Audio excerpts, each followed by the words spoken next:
Hi guys, আসসালামু আলাইকুম। তো আজকে যে টাইমটা ঢালতে এসেছি আমরা, ধরো তো সকালবেলায় লেগেছি, রিং করাই ছিল। এখন বেলা 12টা বাজে, শুধু এইটা কমপ্লিট হলো। আর 1 ঘন্টাতে ঝগড়া হলো এই জায়গার মালিকের সাথে, এই জায়গার মালিকের ঝগড়া হলো, বুঝতে পারলে? তো এই যে সেম দেখছো, এই পিলিয়ার 1 ফুট ছাড়া আছে, আর পুরো সেম করে নিলে, হ্যাঁ, একটুও ছাড়ে না। তো এই প্লাস্টারটা করেছে, ওর সামনে সামনে 1 ফুটই আছে। এই প্লাস্টার করেছে এক জায়গা থেকে প্লাস্টারটা করেছে। হ্যাঁ, কিন্তু এই সালে এমন শয়তান, হ্যাঁ, 1 ইঞ্চি জায়গা ছাড়লে না। এই যে দেখো,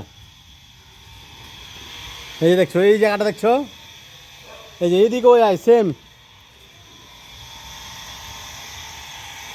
যেরকম ছেড়েছিল সেরকম আবার ধরে লেছে বাড়ি ওপরে।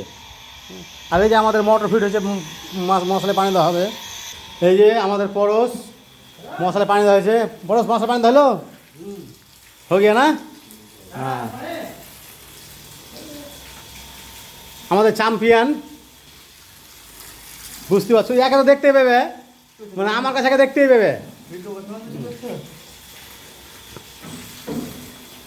আমাদের চ্যাম্পিয়ন এটা, এই দেখছো, একটুখানি ছেড়েছে, একটুখানি ধরে যাবে, ঢালে দেওয়ার উপরে। এই পার্টিটা ভালো বলে দেখো, বাড়ির সামনে কত অত্যাচার। হ্যাঁ, আগেও দেখেছো, ভালো বলে খালি চলে গেছে। অন্য কোনো জায়গা হলে একে কাজ তো বন্ধ করতে করতো, কি মায়ের খেয়ে মুখ হাতে রক্তে লাল হয়ে যেত।